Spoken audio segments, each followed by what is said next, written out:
Volám sa Magdaléna a som zo Slovenska a bývam v Šuranoch, nedaleko od Bratislavy. Pracujem v jednej továrni pri páse, kde vyrábame komponenty pre väčšiu firmu, čiže sme dodávateľská firma.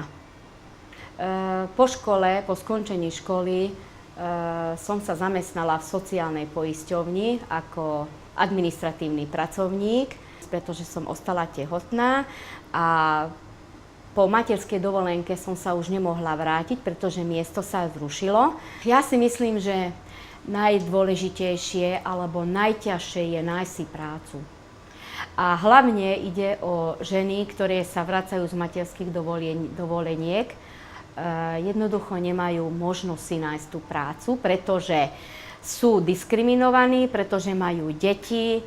U nás na Slovensku platy sú veľmi nízke, v továrni obzvlášť, a preto ľudia sú nútení pracovať aj za takú malú mzdu, pretože práca nie je. Áno, môj syn robí v Rakúsku, pretože po absolvovaní školy nenašiel si vhodnú prácu ako elektrotechnik, pretože veľa mladých ľudí sú nútení odísť preč do zahraničia, zo Slovenska. Myslím si, že všetci ľudia v Európe by mali byť ocenení rovnako za svoju prácu a preto by mali bojovať.